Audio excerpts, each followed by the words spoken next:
반갑습니다. 자, 저번 시간에 우리 결격사유까지 보셨고, 오늘은 교재 41페이지 중개사무소 설치 및 업무 볼 차례입니다. 자, 펴놓고 저번 시간에 한 거 복습 좀 하고 할게요. 자, 처음에 중개대상물 했습니다. 중개대상물, 우리 법으로 규정된 중개대상물, 토지건축물, 그 밖에 토지정착물, 시행령에서 규정된 게 임목, 공장재단, 광업재단 이래죠. 이 중개대상물이 전부 다 부동산이어야 된다. 부동산이 아니면은 중개대상물 될 수 없고, 모든 부동산이 중개대상물 될 수 있는 것은 아니다, 그죠? 비행기나 선박 이런 건 안 되죠. 우리 법으로 규정된 법정 중개대상물이어야 한다. 법정 중개대상물이라 하더라도 사적 소유가 가능하고 거래가 가능해야지 중개대상물 되죠. 자, 법으로 규정된 토지건축물, 이거는 등기를 안 해도 허가를 안 받아도 중개대상물 돼요. 처음에 나오는 게 토지 했는데, 토지 소유권 이전할 때는 필지 단위로 거래가 된다. 다른 말로 1필지의 일부분은 매매할 수 없다는 말이죠. 물론 저당권 설정하는 것도 1필지 전체 해야 된다. 대신에 빌려줄 수 있는 용익물권, 지상권, 지혜권, 전세권이나 임차권은 1필지의 일부분도 가능하다.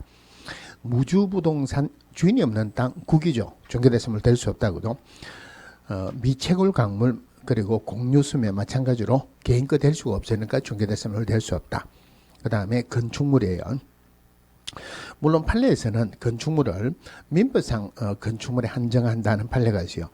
건축물 중에서 기존 건축물뿐만이 아니고 미래 건물도 건물로 본다. 미래 건물이란 것은 특정한 동호수가 결정되었다. 미래 건물로 보고 중개대상물이 된다, 그죠?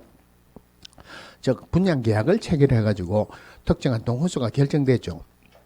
등기할 때까지의 권리를 주택법에서 표현하기로 입주자로 선정된 지위, 자, 이렇게 표현했는데, 이것을 우리가 일반적으로 분양권이라고 표현합니다. 특정한 동호수가 결정된 분양권은 미리 건물로 보니까 중개대상물이 될 수 있다. 대신에 추첨해서 당첨되면은 입주 예정자로 선정될 수 있는 지위인 입주권은 아직까지 분양계약이 체결 안 됐으니까 특정한 동호수가 결정되었다고 보기가 어렵다, 그죠? 중개대상물이 될 수 없다. 그 다음에 명인방법을 갖춘 수목의 집단, 이거는 중개대상물 된다 하는 것만 보시면 되고, 수목의 집단에 등기를 하게 되면 임목이다. 이것도 중개대상물 되고, 공장재단, 광업재단, 하나의 재산권으로 보는 공장재단, 광업재단도 중개대상물이 된다. 자, 중개대상물 여기까지 했고요. 그 다음에 공인중개사 제도. 자, 공인중개사는 이 법에서 공개사 자격을 취득한 자를 말한다. 자격은 원칙은 시도지사 소관이에요. 그래서 공개사 시험 실시권자도 원칙은 시도지사인데 예외적으로 국토교통부 장관이 직접 시험을 시행할 수도 있다. 국토교통부 장관이 직접 시험을 시행하려는 경우는 공개사 정책심의위원회 심의를 거쳐야 돼요. 물론 공인중개사 정책심의위원회는 국토교통부에 둔다가 아니고 둘 수 있다 이랬죠. 자, 그 다음에 공인중개사가 될 수 없는 자 2명이죠. 자격 취소되고 3년 동안, 부정행위자, 부정행위하고 몇 년 동안? 5년 동안. 요 둘 말고는 어느 누구라도 공인중개사가 될 수 있다. 즉 미성년자도 공인중개사 될 수 있고 외국인도 공인중개사 될 수 있다. 물론 공인중개사 자격증은 일신 전속적이니까 대여 양도할 수 없다. 돈을 받든 안 받든 대여 양도하게 되면 무조건 자격은 취소되고, 또 빌려준 사람이든 빌린 사람이든 1년 이하의 징역 또는 1천만 원 이하의 벌금에 찬다. 아까 시험 실시권자일 때만 예외적으로 국토교통부 장관이 들어가고 나머지 자격은 전부 다가 시도지사 소관이에요. 그래서 자격증 교부도 시도지사가, 자격증 재교부도 시도지사에게 재교부 신청한데, 지금 우리가 공부하는 첫 번째 목적이 자격증 교부 받는 거다. 그래서 시도지사는 합격자 결정 공고일로부터 몇 개월 이내 자격증 교부해야 된다. 1개월 이내 자격증 교부해야 된다. 자, 그 다음에 교육했죠. 자, 실무교육, 연수교육, 직무교육, 요거는 원칙적으로 실시권자는 시도지사입니다. 물론 나중에 직무교육은 시도지사 또는 등록관 정도 들어갑니다만은, 요거 세 개는 전부 다가 국토교통부 장관은 교육의 전국적인 균형을 유지하기 위해서 지침을 수립할 수 있다. 자, 실무교육의 실시권자 시도지사죠. 실무교육의 대상자는 기업공개사, 그리고 법인의 임원이나 사원, 그리고 본사무소 책임자, 그리고 소속 공개사는 고용 등록 신청 전 또는 본사무소 설치 신고 전 또는 고용 신고 전 1년 이내 시도의사가 실시하는 실무교육을 받아야 된다. 다만 피업하고 난 뒤에 1년 이내, 고용관계 종료되고 난 뒤에 1년 이내라면은 안 받아도 된다. 자, 실무교육의 내용 틀리게 나올 건 없는데 법률 지식, 중개실무, 경연, 실무, 지급윤리예요. 실무교육의 시간은 실무교육 리얼이니까 4일 하면 되죠. 하루 8시간이다 32시간으로 합니다. 대신에 통제 잘 따르면은 마지막 날 오후 4시간 빼준다고 28시간에서 32시간 이내. 그 다음에 연수교육 실시권자, 물론 시도지사고, 연수교육의 대상자는 실무교육이나 연수교육을 받은 기업공개사 그리고 소속공개사는 니은이니까 몇 년마다 받는다?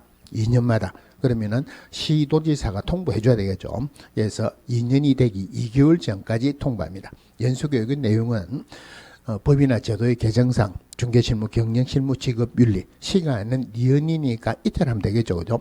16시간인데 4시간 빼가지고 12시간에서 16시간 이내로. 대신에 연수교육을 안 받으면은 500만 원 이하의 과태료에 처한다. 물론 연수교육을 받았는지 안 받았는지는 시도지사가 아니니까 그 과태료는 시도지사가 부과합니다. 자, 직무교육은 중개보조원은 고용신고 전 1년 이내에 시도지사 또는 등록관청에 실시하는 직무교육을 받아야 된다. 물론 이것도 예외적으로 고용관계 종료되고 난 뒤에 1년 이내는 안 받아도 된다. 직무교육의 내용은 오로지 직업윤리 하나밖에 없죠.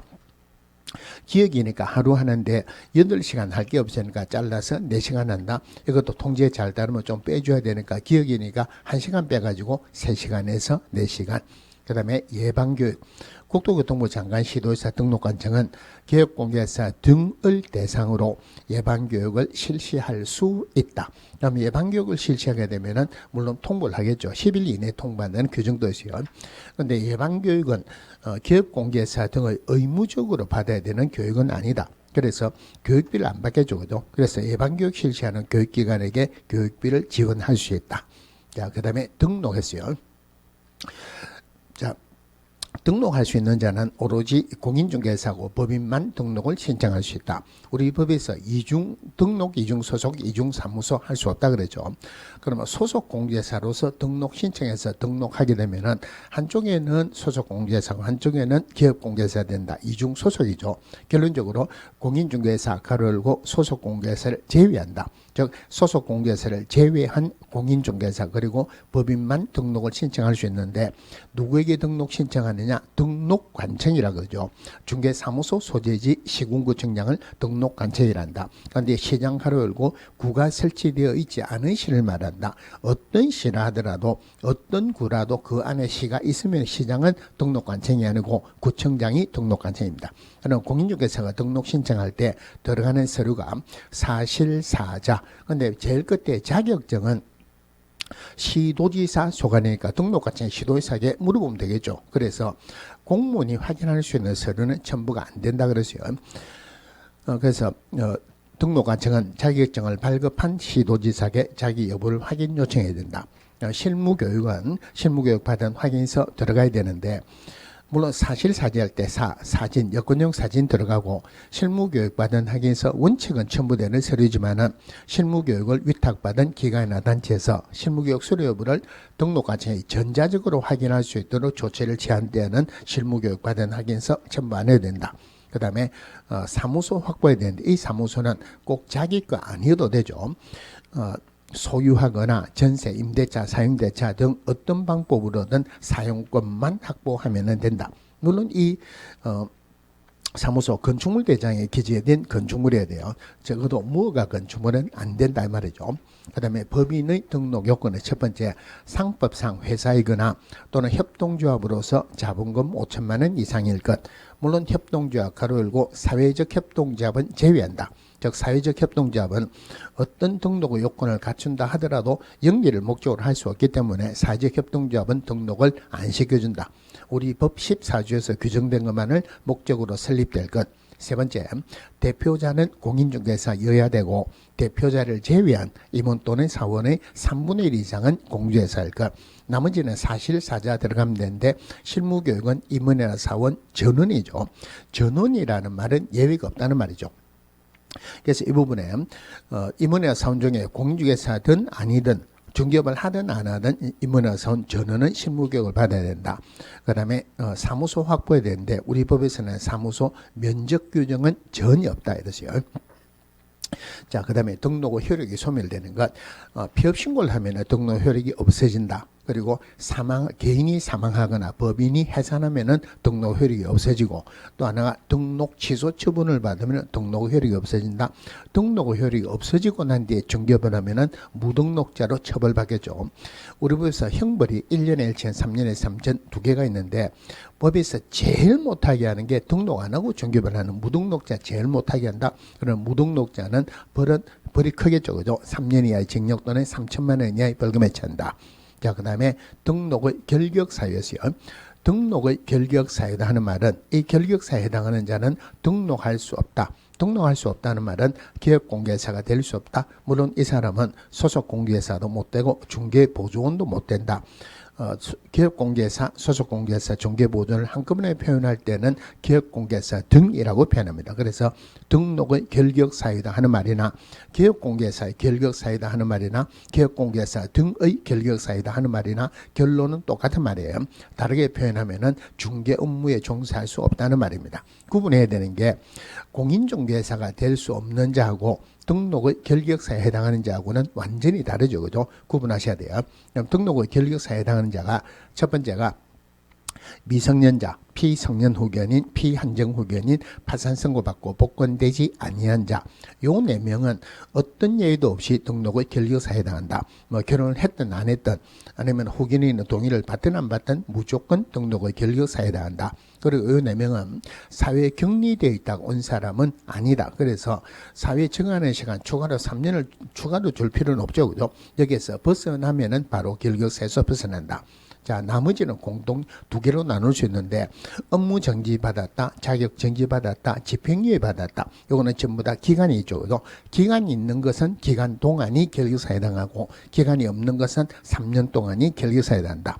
즉 금고 이상의 형을 선고받고 집행 종료되거나 면제된 날로부터 3년이 경과되지 아니한 자 결격사에 해당하는데 여기서 하나 조심해야 되는 게 가석방되었다, 집행이 종료된 거로 안 본다 그랬죠.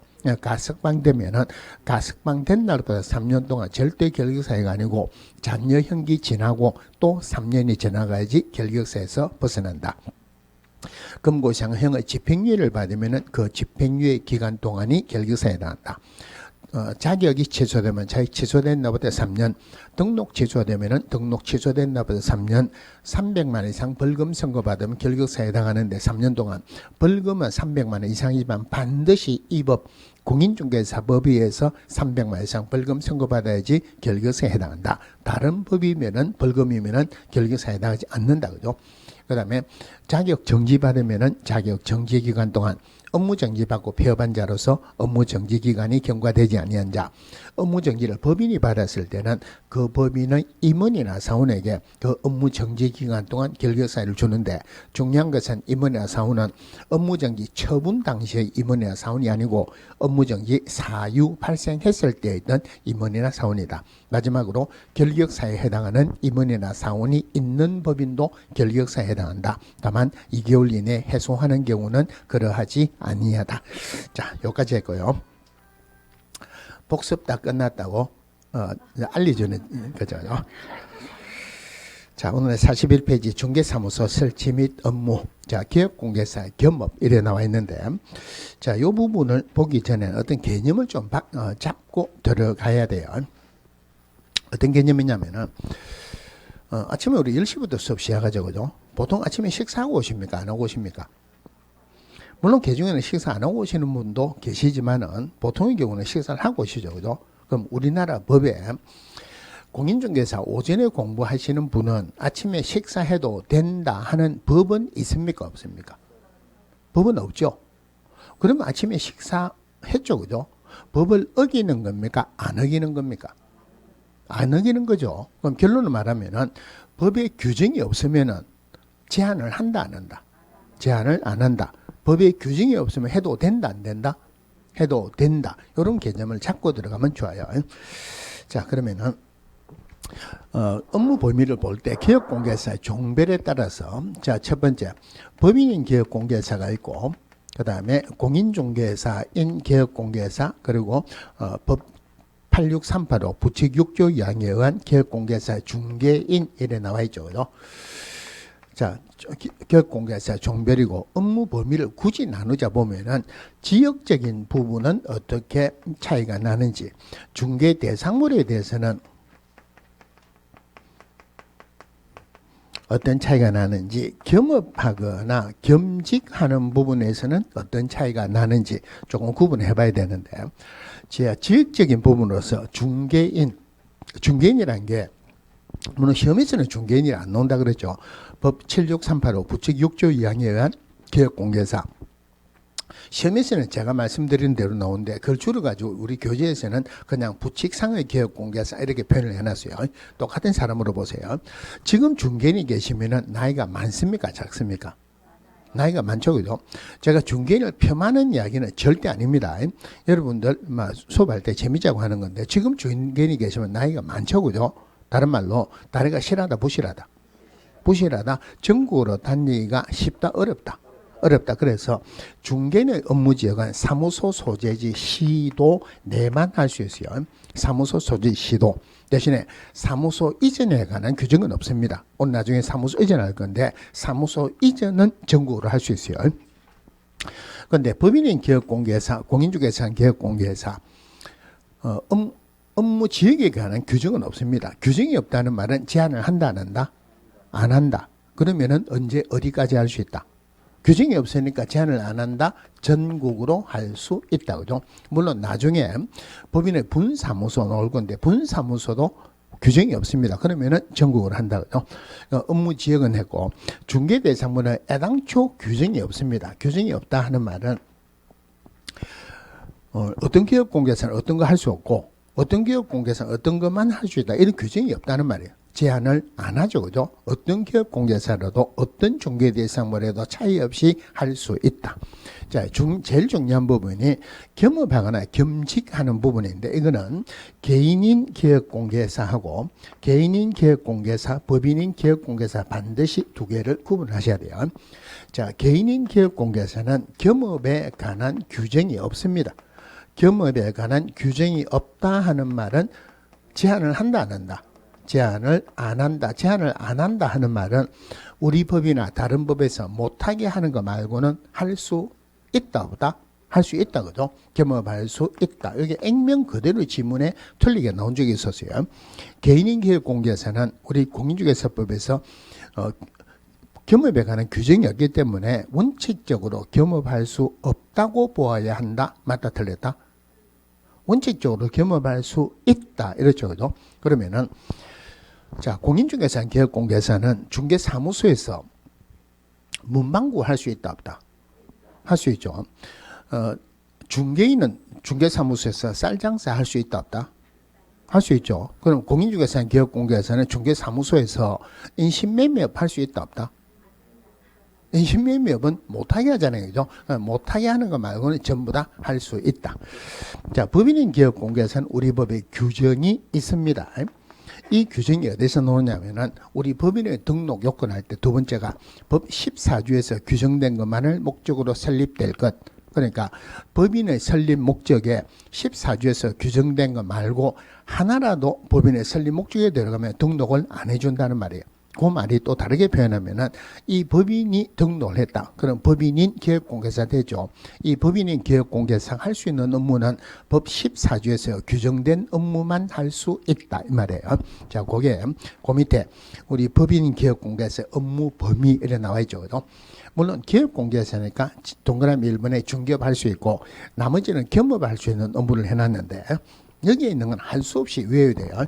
외우는 것은 듣고 자주 해드릴게요. 근데 이제 그걸 보면서 문제의 핵심을 제가 파악을 해야 됩니다. 동그라미 2번에 상업용 건축물 및 주택의 임대 관리 등 부동산 관리 등할 수 있다.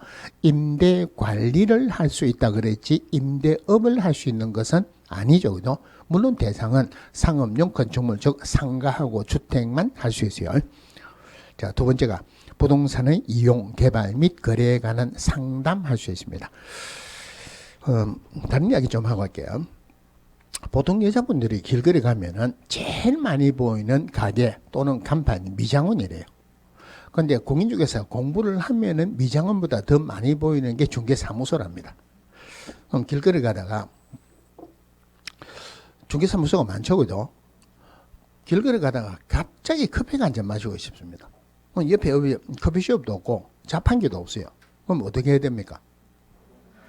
중개사무소에 들어가세요. 중개사무소에 가고 커피 한 잔 마시고 가도 되겠습니까? 물어보세요. 그럼 중개사무소에는 아니 우리가 자선사업 하는 것도 아니고 사람마다 와가지고 커피 달라고 오지 마세요 하고 보내겠습니까? 아이고 어서 오십시오 하고 한 잔 하고 가십시오. 우리 종류별로 커피 다 있는데 무슨 커피 좋아하십니까? 그러겠습니까?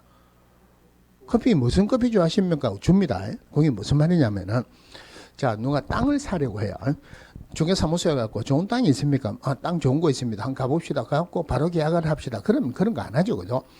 땅을 하나 사려고 한다. 수십 군데 다녀봅니다. 한 군데라도 중개사무소 하나에 가더라도 여기 가보고 저기 가보고 수십 번 가보는 거예요. 그리고 마음에 드는 거 있으면 사죠, 그죠? 그럼 중개사무소에 가가지고 커피 한 잔 마셔가 되겠습니까? 하는 말은 그 중개사무소에 일하는 기업공개에서 뭐라고 들리냐면은 좋은 땅 나온 거 없습니까? 그렇게 들립니다. 그럼 당연히 커피 한 잔 마시고 가면 되겠죠. 그죠? 그래 하면서 이런저런 이야기를 하면서 근데 중개사무소에 보면 앞에 뭐 아파트, 단독주택, 매매, 전세, 뭐 토지 매매 뭐 이런 거 놓고 혹시 컨설팅 해놓은 거 적어놓은 거 보셨어요? 컨설팅 해놓은 거 적어보면 한번 중개사무소에 가가지고 한번 물어보세요. 바깥에 컨설팅이라고 적어놓은 게 있는데 컨설팅이 뭡니까 물어보세요. 그러면은 중개사무소에서는 뭐라고 하느냐면은 컨설팅이 뭐냐면은 그 손님이 오시면은 저거 있잖아요. 그 손님이 오시면은 그 손님이 오시면 왜 저거 있잖아요. 그 손님이 오시면은 그 저거 있잖아요. 제가 해가지고 그거 있잖아요. 끝나는 게 컨설팅이에요. 뭐라고 말은 여기까지는 나왔는데 명확하게 모른다는 말이에요. 우리가 요즘 컨설팅이라는 말을 많이 쓰죠, 그죠? 미장원에 가면은 피부 컨설팅, 보험회사 가면 보험 컨설팅 이런 거 쓰죠. 부동산 컨설팅 우리 법에서 용어 정의되기로 부동산의 이용, 개발 및 거래에 관한 상담. 이 부동산을 어떻게 이용할 거냐, 어떻게 개발할 거냐, 어떻게 거래할 거냐는 상담하는 것을 법에서는 컨설팅이라고 해놨어요. 자, 컨설팅은 하는데 물론 지금은 여러분들은 컨설팅 법인인 기업 공개사 할 수 있다. 이거 정도만 하면 되는데 나중에 공개사 자격증을 따세요. 자격증을 따고 자기 재산을 지키기 위해서도 그렇고 나중에 중개업을 하기 위해서도 그렇고 컨설팅 과정은 꼭 수업을 한번 들어보기를 원합니다. 보통 컨설팅 과정이 대학이나 아니면 공개사 협회에서 하는데 제일 쉽게 생각해가지고 장사를 하려고 합니다. 사람들이 많이 다니는 데서 해야 됩니까? 별로 없는 데서 해야 됩니까? 많이 다니면서 유동인구 물어보니까 유동인구가 많대요. 그래서 장사를 하는데 장사가 안 돼요. 왜 이렇게 장사가 안 되노? 아침에 가가지고 저녁 먹을 때까지 아무리 기다려도 사람이 아무도 안 다닙니다. 중개사무소에 가고 아니 유동인구 많다는 이야기를 듣고 여기에서 가게를 빌려가 장사를 하는데 유동인구가 한 명도 없네요. 그러니까 사람 많으면 많이 다닙니다. 조사해봤어요. 조사해봤대. 언제 조사했냐? 아침에 밥 먹고 일찍 가가지고 저녁 먹을 때까지 있었다가 거기는 낮에는 사람 안 다닙니다. 밤에만 다닙니다. 그건 낮 장사하면 안 되죠. 밤 장사해야 되죠. 밤 장사 대표적으로 뭐 있습니까? 술 장사죠. 그죠? 이제 술집을 차렸어요. 술집을 차렸는데 장사가 안 됩니다. 아니 야간에만 사람 오면은 밤에 술집에는 장사가 돼야 되는데 왜 안 되느냐? 남녀 성별을 따져보니까 여자들만 다녀요. 물론 여자들이 술 안 마신다는 건 아니지만 남자들보다는 조금 작게 마시죠. 그죠? 그러면 술집 하면 안 되죠. 그래서 여자들 용품 뭐 쫄바지라든지 뭐 그런 것들 파는데 이 장사가 안 돼요. 나이대로 따지니까 할머니만 다닙니다. 안 되겠죠. 그죠? 이거 굉장히 중요한 거예요. 시간대별로, 성별로, 나이대별로 그러니까 어떤 시장이 여기에서 먹히는 시장이냐 이게 판단되겠죠.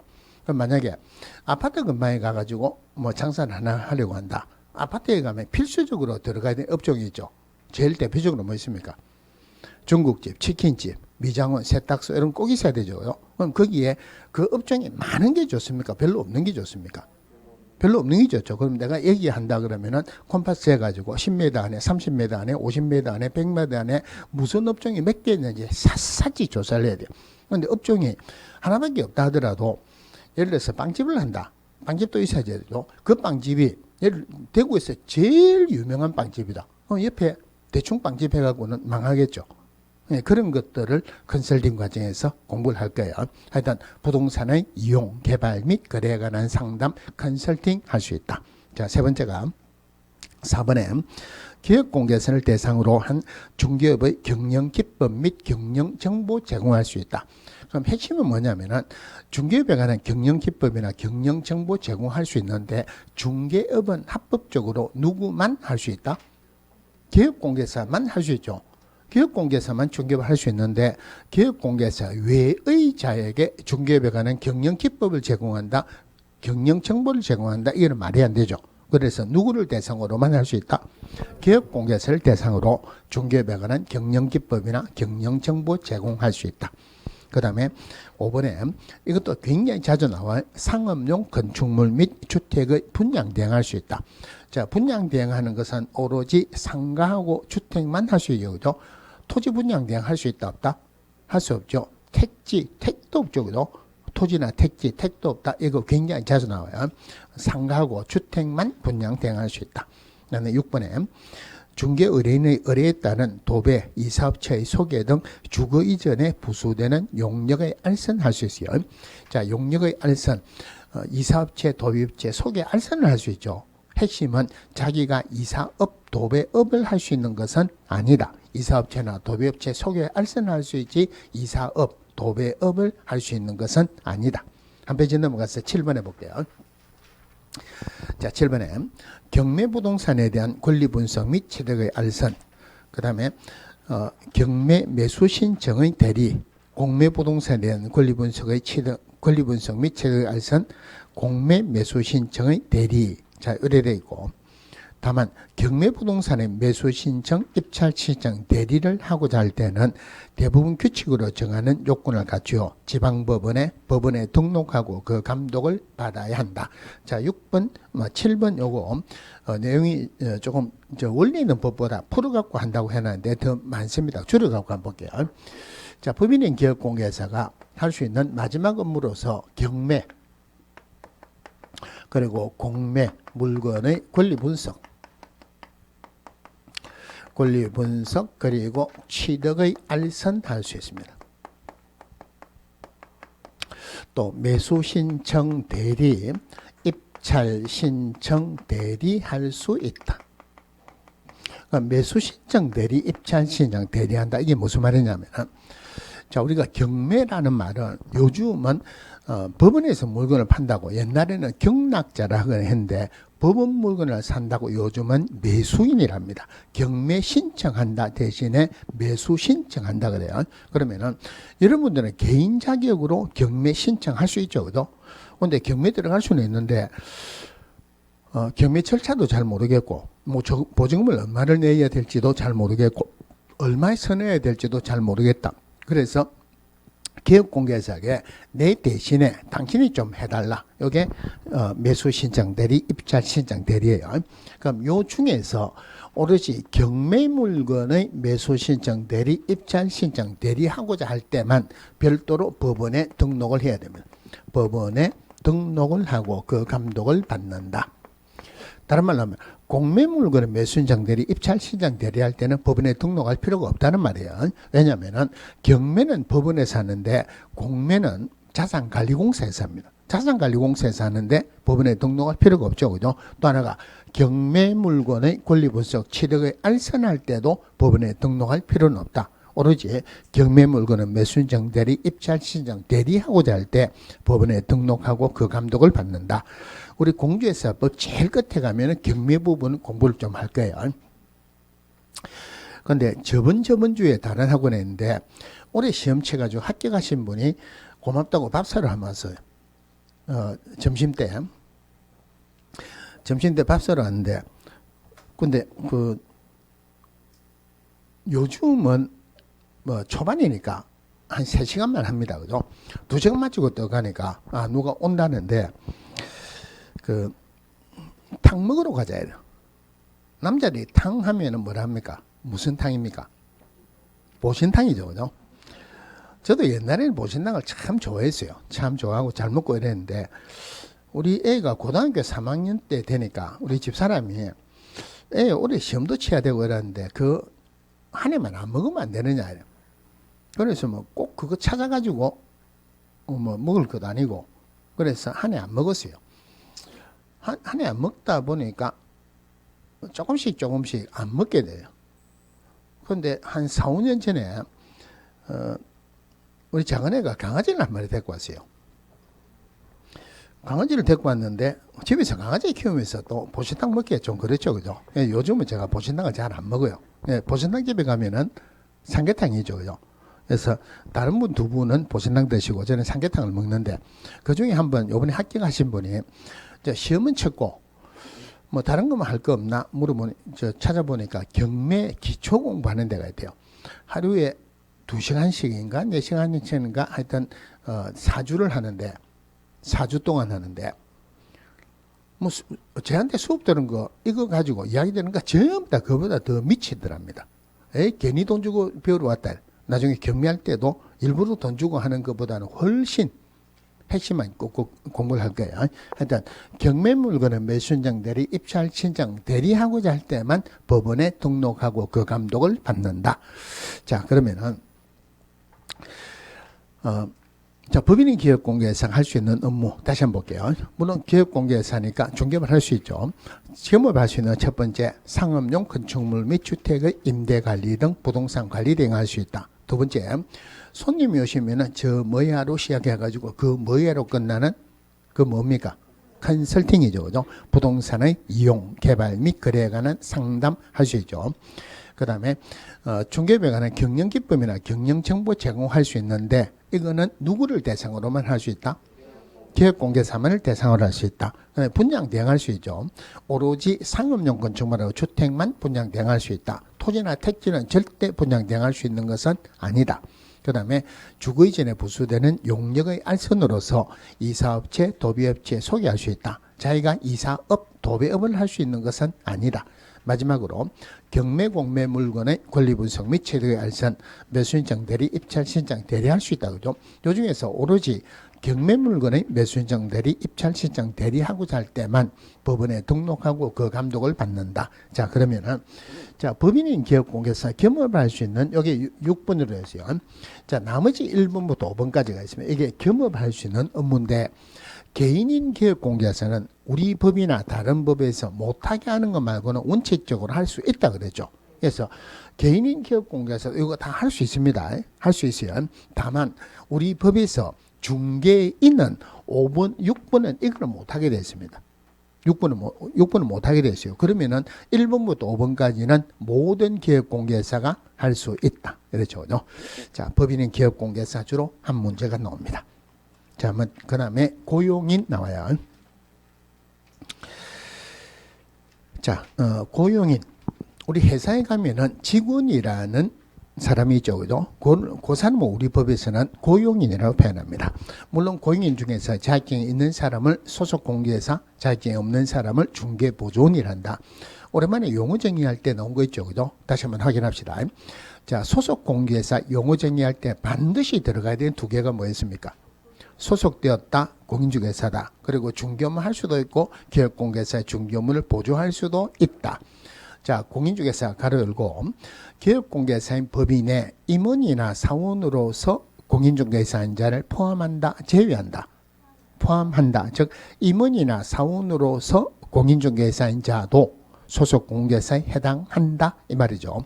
그럼 소속공개사 할 때 소속되었다, 공개사다 하는 말이 꼭 들어가야 되듯이 중개보조원 할 때도 꼭 찾아야 되는 게 소속되었다, 공인중개사가 아니다 들어가야 되죠. 그래서 중개보조원이란 공인중개사가 아닌 자로서 기업공개사에 소속되어 중개대상물에 대한 현장 안내 및 일반 서무 등 기업공개사의 중개무와 관련된 단순한 업무를 보조하는 자를 말한다.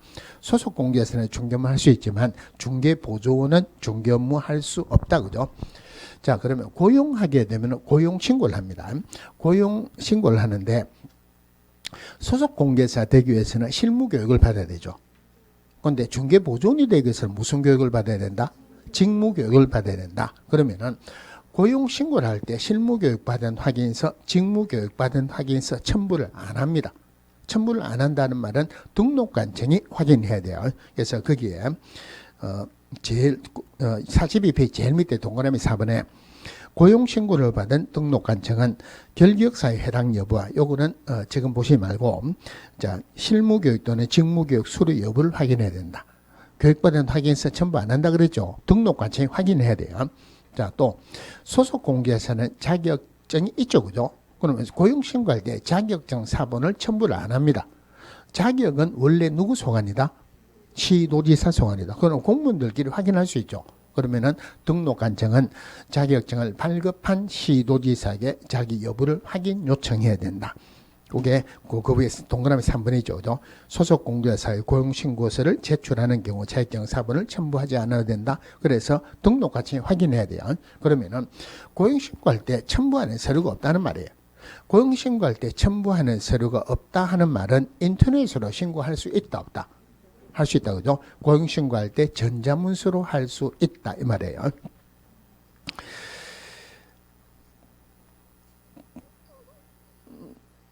자, 오른쪽 페이지에 2번에 고용관계 종료 신고 한번 볼게요. 고용관계 종료 신고. 고용관계가 종료된 때는 종료된 날부터 10일 이내 신고해야 된다. 왼쪽 페이지에 동그라미 1번 한번 볼게요. 자, 기업공개사는 소속공개사 또는 중개보조원을 고용한 경우에는 실무교육 또는 직무교육을 받도록 한 후 업무 개시 전까지 등록관청에 신고해야 된다. 자, 여기 두 개 볼게요. 자, 고용하면은 고용신고를 합니다. 고용신고. 자, 이것도 하나씩 이제, 우리가 법을 만들어 갑시다. 고용신고하는 방법이 두 개가 있어요. 내가 이 사람을 언제부로 고용하겠다. 사전에 고용하겠다라고 미리 신고하는 경우가 있을 수도 있고, 고용하고 난 뒤에 언제 고용했다라고 사후에 신고하는 방법이 있을 수도 있죠. 그죠? 이렇게 두 개 대비를 해가지고 안 좋은 거는 빼면 돼요. 그러면은, 자, 이 사람을 다음 주 월요일부로 고용하겠습니다 하고 신고를 했어요. 자, 신고를 하고, 그러면 새로운 사람이 한 명 생기니까 그냥 일하면은 좀 서먹서먹하죠. 그럼 새 사람 오는 김에 우리 식구들 단합대회 합시다. 좋습니다. 이제 소주 한 잔 부어갖고 술 한 잔씩 합니까? 물어보니까 저는 참 골치 아픈 게 있죠. 벌써 제가 소문이 나왔고 저번 주에 수업 마치고 어느 분이 저한테 오더만은 음료수를 하나 가져가고 술 좋아하신다는데 이거 드세요. 그래서 제가 농담으로 제 혼자 웃으며 생각하면서 나중에 갈 때 술 좋아하면 뭐를 줘야 됩니까? 술을 줘야 되죠. 저 혼자 농담으로 생각했는데 소주 한 잔씩 합니까? 하니까 좋아합니다. 대박을 위해서 전부 다 쨍 하고 마셨어요. 한 잔 마시니까 새로운 사람 얼굴이 벌개집니다. 괜찮습니까? 괜찮대요. 한 잔 더 마시니까 목소리가 막 커집니다. 한 잔 더 마시니까 옆에 있는 사람이 시비를 걸고 큰 소리 치고 당신 먼저 들어서 먼저 들어왔지 무엇이 큰 내한테 아는 척하고 이래 하느냐. 또 한 잔 더 마시니까 책상 엎어보고 난리가 납니다. 그런 사람 고용하기가 좀 그렇죠. 그죠? 그래 하고 있는데 다른 중개사무소에서 연락이 왔어요. 혹시 어떤 사람 거기에 소속 공개사로 들어간다고 들어온다고 연락을 받았는데 맞습니까? 물어봐요. 그래 맞습니다. 웬일입니까? 하니까 그 사람 큰일 납니다. 자기도 기업 공개사인데 누가 이제 들어오길래 업무 좀 해본 적 있습니까? 물어보니까 처음이래요. 처음에 아무것도 모르죠. 그죠? 아무것도 모르면은 하나씩 가르쳐 주면서 하면 되니까 사실 말을 잘 듣습니다. 그런데 알고 보니까 다른 데서 중개사고를 터뜨려 놓고 모른 척하고 처음에 하는 것처럼 우리 사무소를 하고 여기서도 사고 크게 터뜨리고 가는 데마다 사고 터뜨린다. 그래서 당신 사무소에 고용했다는 이야기를 들어갖고 내가 미리 말해준다고 전화했다. 그럼 고용해야 됩니까? 안 해야 됩니까? 안 해야 되죠. 고용신고를 해놨죠. 그럼 가가지고 난 취소하겠다 이래야 되죠. 그러면은 고용하고 난 뒤에 고용했다라고 신고를 했어요. 고용했다 신고해놓고 난 고용 안 했다 취소할게 이런 건 있을 수가 없죠. 그러면은 고용하겠다 사전에 신고해야 됩니까? 고용했다 사후에 신고해야 됩니까? 사후. 고용 신고는 고용 후에 신고를 하죠. 고용 후에 10년 있다가 신고한다, 100년 있다가 신고한다, 이거 말이 안 되죠. 그러면은 우리 저번에 등록할 때, 자, 등록 신청을 합니다. 그럼 등록하고, 며칠 이내 통지해라? 원래 공문이 하는 게 며칠? 7일 이내 통지해라. 그러면 일단 이제 숫자를 다시 한번 정리합시다. 가장 기본적인 숫자예요. 공문이 하는 게 7일이에요. 공문이 하는 게 7일이다. 그러면 공무원은 자기가 일을 함으로써 월급을 받죠. 그럼 교육공개사가 공무원에 어떤 사항을 신고한다, 서류 제출한다, 월급 받거나 수당 받거나 돈 받는 게 있습니까? 없습니까? 없죠, 그죠? 한 명은 돈을 받고 일하고 한 명은 돈 안 받고 하죠. 돈 받고 하는 사람, 안 받고 하는 사람 누가 빨리 해야 됩니까? 돈 받고 하는 사람 빨리 해야 되죠. 그럼 공무원이 하는 게 7일이다. 교육공개사 하는 거는 7일보다 빨리 해야 된다. 늦어도 좋다. 늦어도 좋다. 그래서 10일로 정해집니다. 원칙이에요. 이것만 알더라도 한 문제는 무조건 맞습니다. 공문이 하는 거 며칠? 7일. 기업공개상은 10일. 원칙 그대로 가는데 각각 예외가 2개가 있어요. 그 예외만 보시면 돼요. 예외 아닌 거는 원칙 그대로 가면 돼요. 그러면은 고용신고는 기업공개사 하는 거 맞죠? 고용 후 며칠 이내 할까요? 10일 이내. 고용 후 10일 이내 신고하여야 한다. 일단 해놓고 그 다음에 고용관계 종료 신고가 있어요. 요거는 원래가 폐업신고, 이제 해고신고라고 했어요. 그러면은 자, 해고신고를 언제까지 하여야 한다. 법에서 하여야 한다 하는 말은 안 하면은 벌 준다는 말이에요. 그런데 해고를 했는데 해고신고를 안 했어요. 공무원이 벌 주려 하니까 기업공개사가 내가 뭘 잘못했다고 내한테 벌을 주려고 하느냐. 해고신고하면 해고신고해야 되는데 해고신고하지 않았지 않았냐. 기업공개사 하는 말이 해고는 내가 나가라 해갖고 나간 게 해고지 스스로 나간 건 해고 아니다. 내가 신고할 필요가 없다. 법을 알면은 벌 안 받죠. 공무원이 그 말이 맞죠. 들어도. 그러니까 해고를 포함해가지고 고용관계 종료라고 표현을 했어요. 스스로 나가든지 해고했든지 고용관계 종료하면 종료 신고를 해야 돼요. 그럼 이것도 해고라고 생각하면 언제 해고하겠다라고 사전에 신고하는 경우가 있을 수도 있고 언제 해고했다라고 사후에 신고하는 경우가 있을 수도 있죠. 그럼 만약에 자, 이 사람을 우리 고용인인데 다음 주 월요일부터 해고하겠습니다고 신고를 했어요. 그런데 내일 다음 주 월요일부터 해고한다고 신고했는데 그 신고한 그 다음날 바로 뒷날에 물건을 큰 걸 하나 가져갔어요. 해고하면 됩니까? 안 됩니까? 안 되죠. 그럼 모른 채 하고 쪼채갖고 말하지 마세요. 해고 취소해야 됩니다. 그래야 되겠죠. 그럼 이거는 해고 후에 신고하는 게 맞습니까? 해고 전에 신고하는 게 맞습니까? 해고 후에. 그래서 고용관계 종료 신고도 고용관계 종료 후. 아까 공문에 한 거는 며칠? 7일. 기업공개에서 한 거는 10일. 며칠 이내? 10일 이내 신고를 해야 돼요. 자, 이렇게 법이 만들어졌는데 문제는 뭐냐면은 고용 후 10일 이내 고용신고를 해라. 이 법 때문에 고용신고를 안 합니다. 현실적으로. 기업공개에서는 고용인을 고용하면 가능하면 고용신고를 안 하려고 해요. 왜냐면은 고용신고를 하게 되면 4대 보험이란 부담이 있죠. 가능하면 고용신고를 안 하려고 해요. 그러면은 어떤 기업공개사 6개월 전에 고용인을 고용했다고 가정합시다. 적발도 안 됐고 신고도 안 했어요. 오늘 현재 고용된 게 적발됐습니다. 공무원이 왜 신고 안 합니까? 그러면 기업공개사 6개월 전에 고용했다고 이야기할 필요가 없죠. 사실은 어제 아래 고용을 했는데 10일 이내 신고하면 되니까 내가 생각해 보니까 내일 모레쯤 시간이 날 것 같더라. 그래서 내일 모레 신고하려고 했다 하면은 벌 받을 게 없죠. 전부 다 그렇게 빠져나가는 거예요. 그래서 안 되겠다. 그래서 고용 후 10일 이내 신고하는 게 아니고 이거는 업무 개시 전까지 신고합니다. 업무 개시 전까지 신고를 한다. 그러면은 두 개다가 고용 후 또는 고용관계 종료 신고 후 10일 이내인데 고용 신고는 업무 개시 전까지 받겠죠. 그죠? 요거를 1번, 요거를 2번이라 하면은 요 안에서 틀리게 나오면 1번 틀리게 나오겠습니까? 2번이 틀리게 나오겠습니까? 1번이 틀리게 나오겠죠. 틀리게 나오면은 뭐라고 나오겠습니까? 고용 후 10일 이내라고 나오겠죠. 지금 여러분들이 이 하나만 보면은 지금 수준이 어느 정도 가 있냐면 출제위원 수준으로 가 있어요. 정말이에요. 무슨 말이냐. 법이 왜 이렇게 만들어졌고 어떤 이유로 이렇게 바뀌었다. 그러면은 문제가 뭐가 나올 거다. 나오면은 어떻게 틀리게 나올 거다. 당연히 알잖아요. 그죠? 그래서 사실 중요한 거는 고용 후 10일 이내 고용관계 종료 신고하는 것보다는 업무 개시 전까지 고용 신고하는 게 훨씬 중요합니다. 자, 그 다음에 오른쪽 페이지에 동그라미 이번에 박스 안에 한번 볼게요. 자, 소속 공개사 또는 중개보조원, 고용인이죠. 고용인의 업무상 행위는 그를 고용한 기업공개사의 행위로 본다. 자, 밑에 한번 읽어보겠습니다. 동그라미 1번에 민사상 책임임.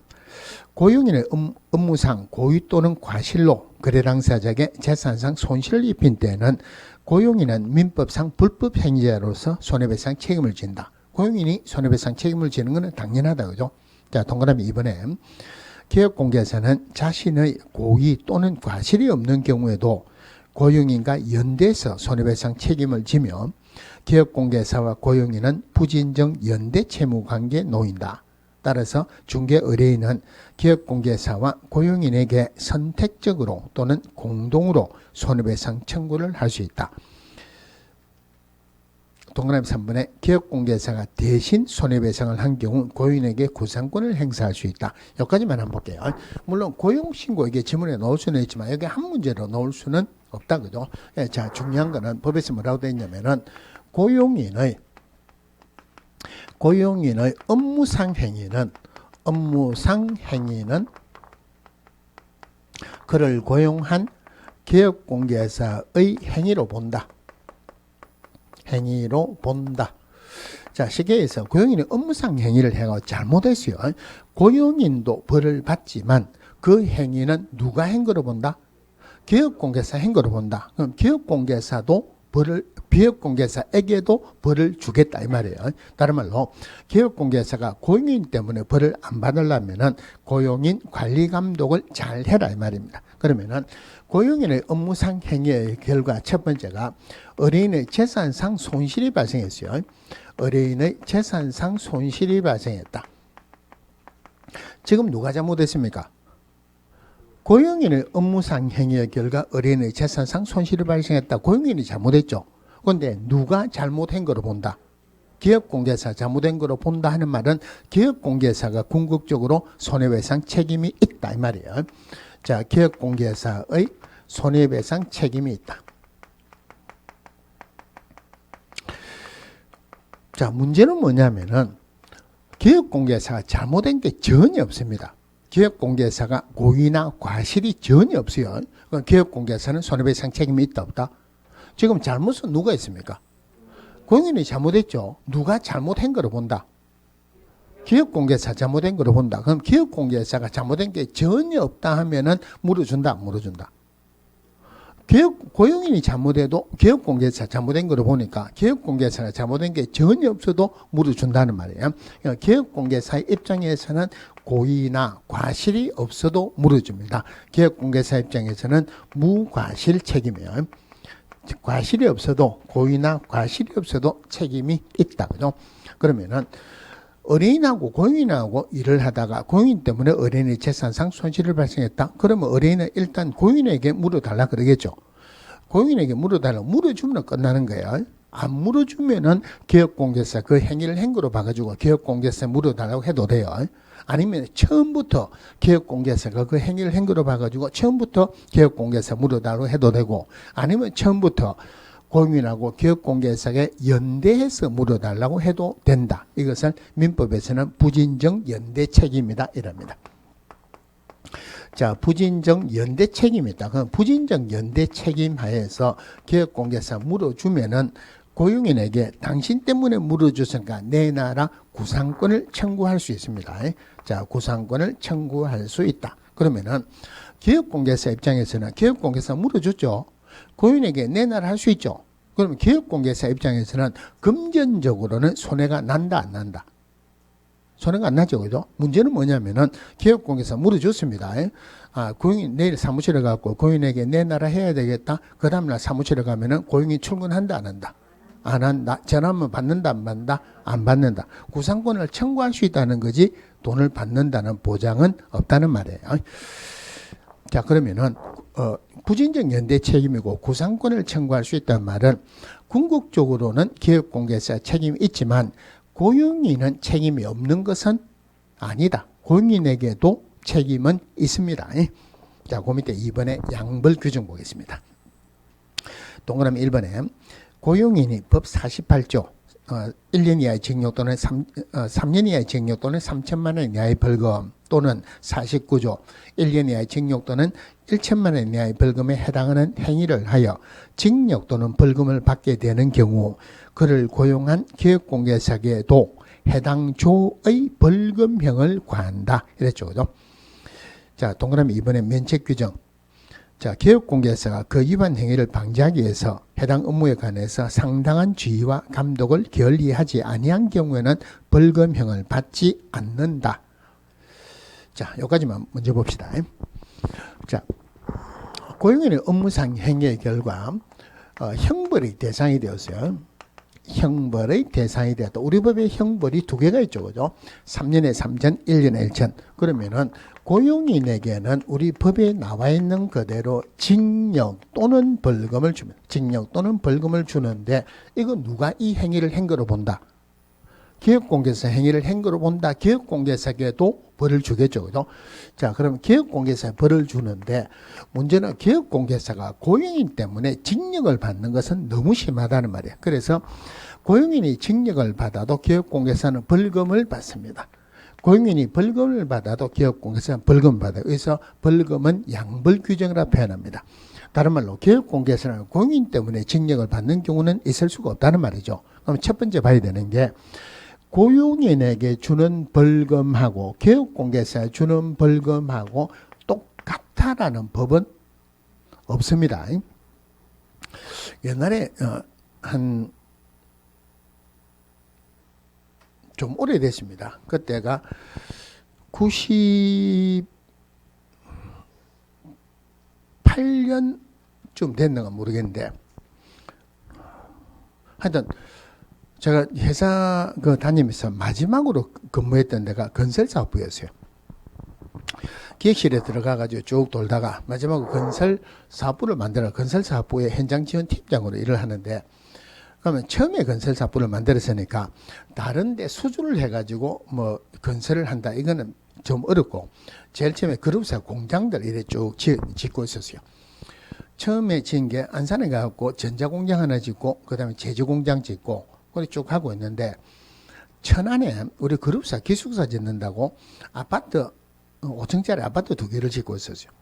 그런데 그 한참 뭐 짓고 있는데 현장 소장한테 전화가 왔어요. 벌금 500만 원 받았다.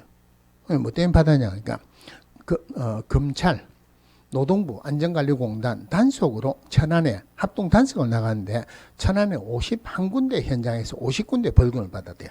한 군데는 뭔데 아직까지 착국도 안 했는데요.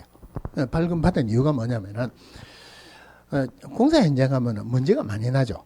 비산먼지 방지 대책을 세워가지고 앞에 가르막도 이래 하고 해야 되는데 그것 때문에 500만 원 벌금 받았대요. 그러면 500만 원 벌금을 받는 게 그냥 500만 원만 받는 게 아니고 소장한테 500만 원, 회사 500만 원. 이거 마찬가지로 양벌 규정으로 그래줍니다. 일단 본부장한테 보고를 하고 천안에 한번 갔다 오겠습니다. 천안에 가가지고 제가 태어나서 처음으로 검찰청이라는 데 가봤어요. 네, 검사방에는 방마다 구조가 다 달라요. 근데 그 검사방은 이래죠. 방이 요래 있다. 출입문이 요래 있습니다. 그럼 안에 방이 하나 더 있어요. 수사관들이 있고 검사방이 여기 재산 갈 때 여기 검사방인가 보다 싶었어요. 여기 가가지고 검사님 좀 뵈러 왔습니다. 이 사람이 고개도 안 들고 안 계십니다. 그래요. 앞에 멀쩡하게 서 있었어요. 손님이어서 검사님 뵈러 왔습니다. 그럼 어떻게 하냐? 안 계시면 언제쯤 오라 하든지. 그럴 건데 아무 말도 안 해요. 요 서 있게 뭐였어요? 요 서 있었어요. 30분을 서 있어도 아무 말도 안 해요. 속으로 이런 게 올라오죠. 그죠? 제가 뭐 검찰청에 갖고 큰 소리 칠 수는 없고, 요즘 이러면 큰일 납니다. 피의자들도 조사받을 때 책상에, 의자에 앉아가 합니다. 근데 내방객들 갖고 30분을 메토검사실에 세워놓고 있더라. 인터넷 올리면 또 시끄럽겠죠. 그죠? 요즘 뭐지 하느냐면은, 별도로 대기하는 방이 있어요. 겨울에 가면 따뜻하고 여름에 시원합니다. 소파에 푹신한 소파도 있고. 나중에, 여기서 일이 끝나면은 메토검사실에 용무 쓰신 분 오세요 하고 모니터 떠요. 작은 일거리 한 30분 있다가 웅성웅성하더만 아까부터 서 있으니까 이상하잖아요. 그죠? 이 사람이 큰일 났다 싶어갖고 부르더면 어떻게 했습니까? 검사는 좀 뵈러 왔는데요. 조금만 기다리라. 들어가래요. 검사가 여기 딱 앉아 있습니다. 제가 들은 인사를 딱 하니까 어떻게 했습니까? 이래요. 제가 어디서 왔습니다. 그러니까 굉장히 반갑게 이번에 500만 원 벌금 받았죠. 예.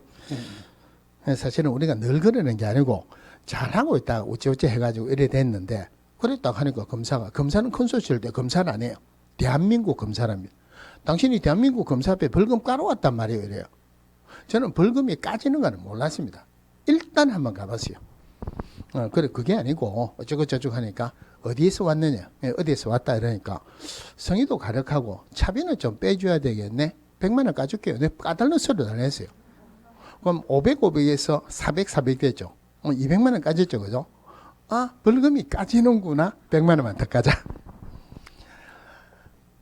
한 2시간을 지났어요. 안 된다고. 저보고 고래 힘줄보다 더 찔기래요. 고래 힘줄보다 찔기는 검사님이 훨씬 찔기고 나중에는 막 농담 비슷하게 하고 바쁘다고 나가라고.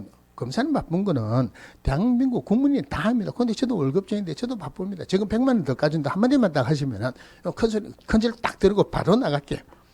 안 된대요. 500, 500, 400, 400 되죠.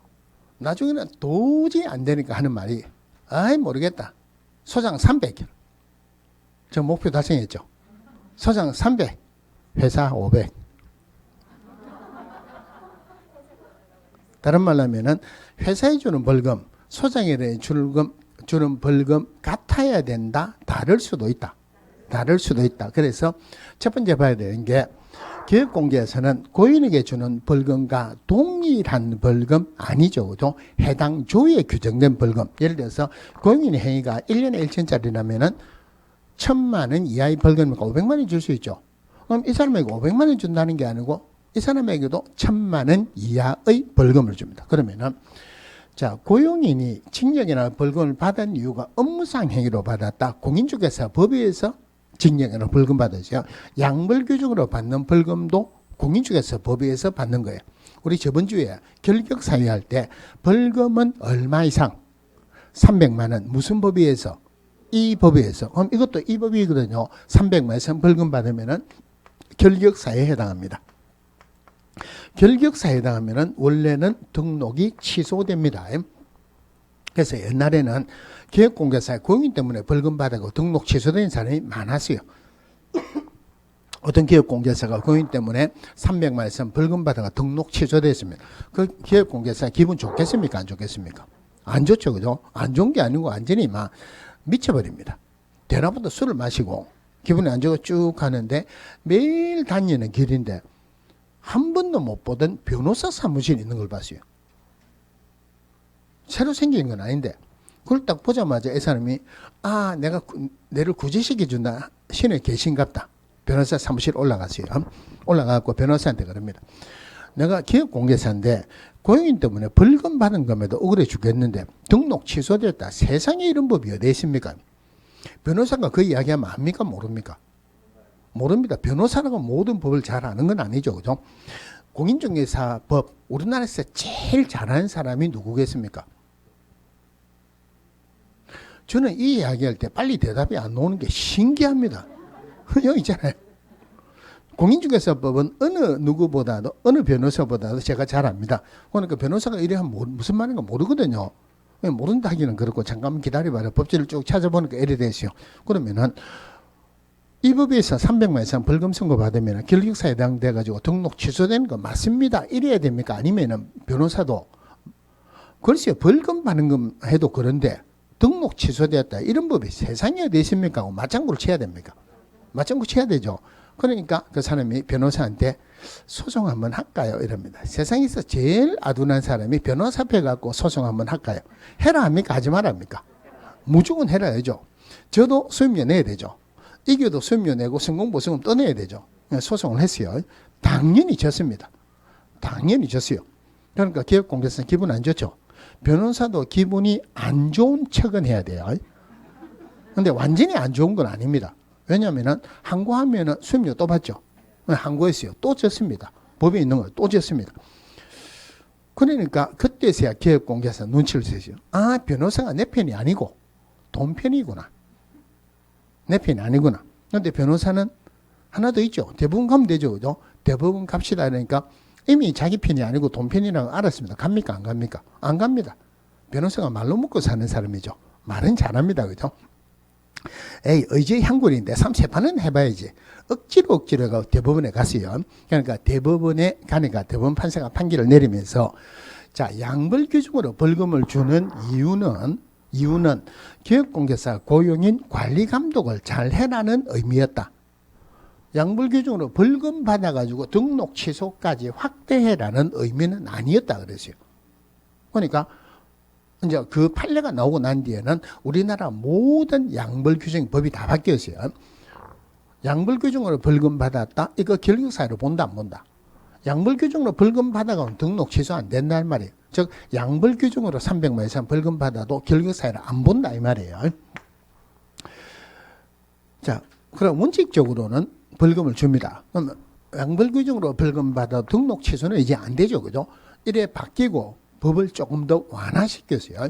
원칙적으로는 벌금을 주지만 예외적으로 기업공개사가 고용인의 행위를 방지하기 위해서 상당한 주의나 또는 감독을 게을리하지 않았다면은, 즉 주의나 감독을 잘 했다면은 기업공개사에게 벌금마저도 안 주겠다. 가면 갈수록 형벌의 대상 이 부분이 더 중요합니다. 자, 다시요. 자, 고용인의 업무상 행위의 결과 형벌이 대상이 될 때 고용인은 징역이나 벌금을 받는다. 기업공개사는 징역을 안 받죠. 그죠? 벌금을 양벌규정으로 받는데 동일한 벌금 아니죠. 해당 조에 규정된 벌금 받는다. 그럼 해당 조에 규정 벌금 양벌규정으로 벌금을 받는데 이것도 이 법이에요. 그러니까 원칙적으로 300만 이상 되면은 결격사유에 해당돼가지고 등록 취소됩니다. 그런데 기업공개사가 자기 자신의 행위로 이 법을 위반해서 300만 이상 벌금 선고받으면은 결격사유에 해당돼서 등록 취소되지만 기업공개사가 고용인 때문에 양벌규정으로 벌금 받았다. 결격사유로 본다 안 본다? 안 본다. 즉 양벌규정으로 벌금 받은 것 가지고는 등록 취소는 안 주겠다는 말이에요. 원칙적으로 양벌규정으로 벌금을 주지만 기업공개사가 고용인의 행위를 방지하기 위해서 상당한 주의나 감독을 게을리하지 않았다면은, 즉 고용인의 행위를 방지하기 위해서 주의나 감독을 잘 했다면은 기업공개사에게 벌금마저도 안 주겠다. 그래서 이 부분은 지문에 주로 한 문제씩은 나옵니다. 자, 넘어가서 44페이지 중개사무소 설치 이 부분은 잠시 쉬다가 보겠습니다.